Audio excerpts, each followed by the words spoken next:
Hello everyone, today we will watch one more amazing classic game with Paul Morphy.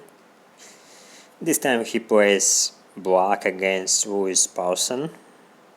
So let us watch this amazing classic game that is probably one of the best his game.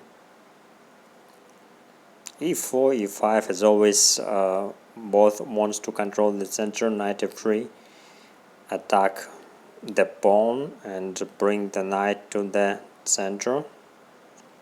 Knight c6, protect the pawn and develop piece.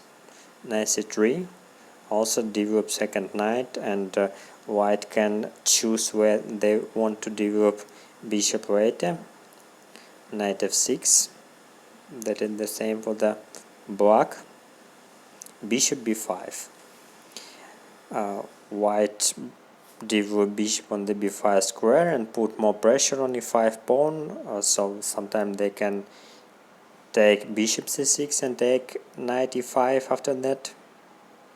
Bishop c5,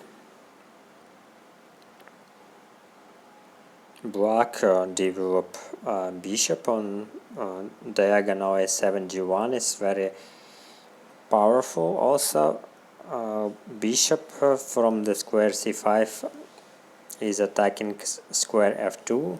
It can be useful. Castle, both already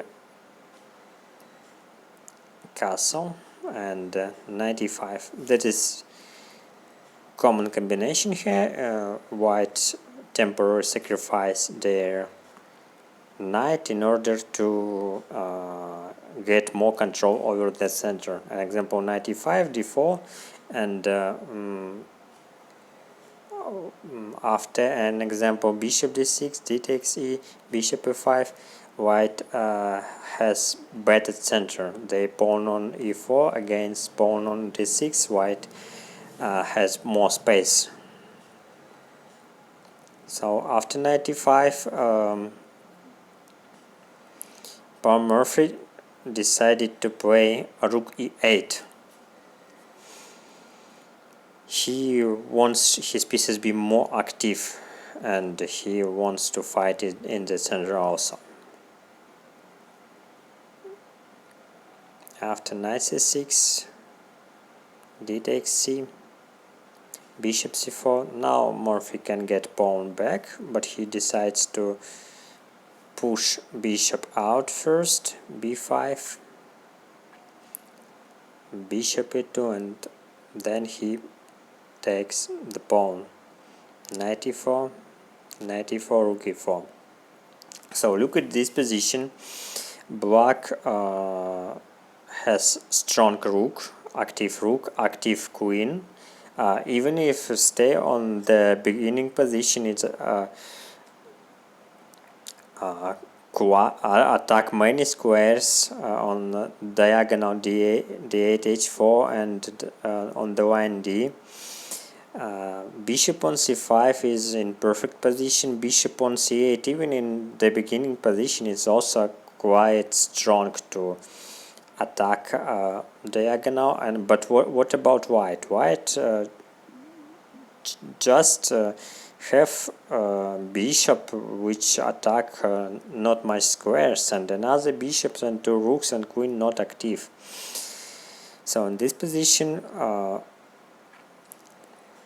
even here is material equilibrium, but black is much better because their pieces is much more active. Now bishop f3, white wants to develop their bishop on active diagonal. Rook e6, and now white move c3, probably with idea d4, but that is the blunder. And why is it the blunder? Can you find the best move here for the black? If you play black, take a pause and find the best move. Okay, I hope you could find move queen d3. That is great move, because now pawn d2 blocked and white cannot move d4 and develop this bishop, so this bishop will not be able to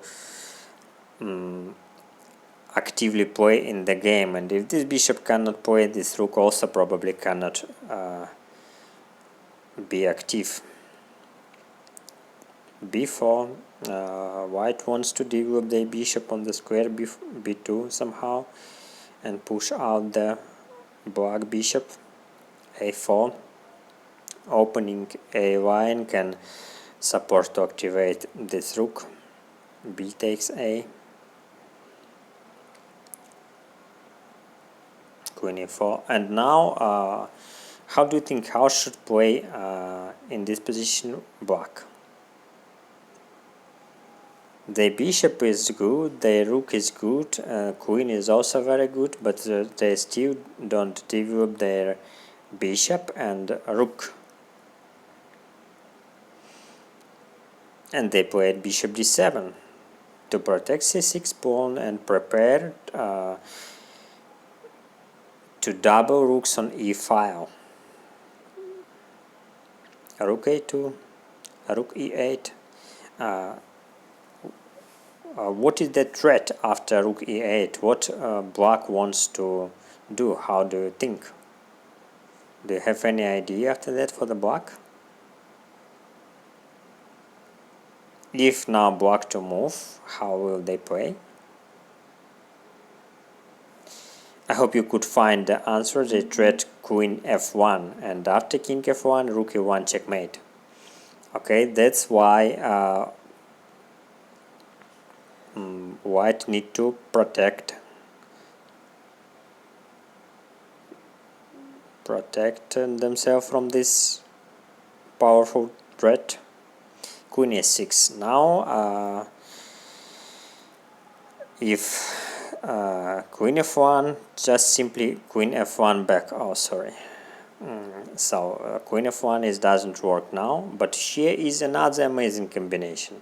Can you take please a pause and find how black need to play in this position?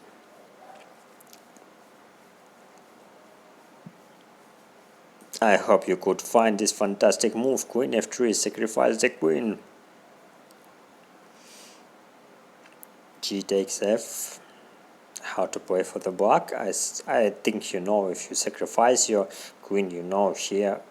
Rook g6, king h1, bishop h3,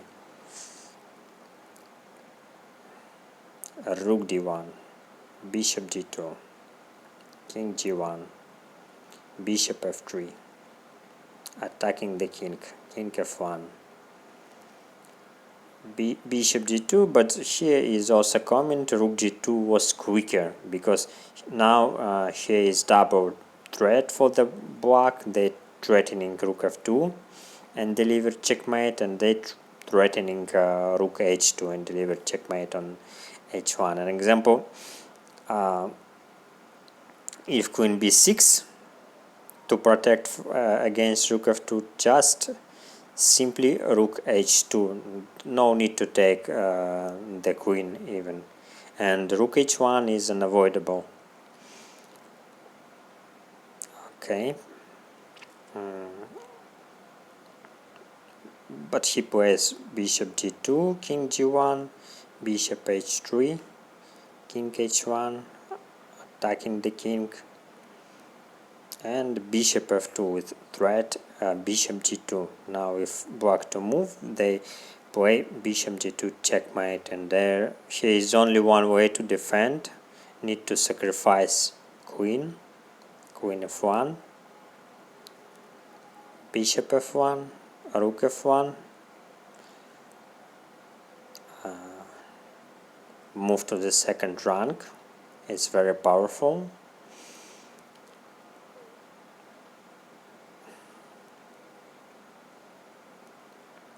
Rook a1, rook h6, attack h2 pawn. Now black has threat like multiple threats, like bishop maybe g3, bishop maybe And another side, okay, after d4 attack the rook. How to play here for the black? You can take a pause and find the best move for the black here. I hope you could find the best move is bishop e3 interference, and what to do after an example bishop e3. No, rook e3, rook h2, and after king g1, rook g2, checkmate. Thank you for watching this video. Hope you could enjoy and get some new points. Subscribe on the channel to see more interesting ideas, more interesting videos. Bye bye.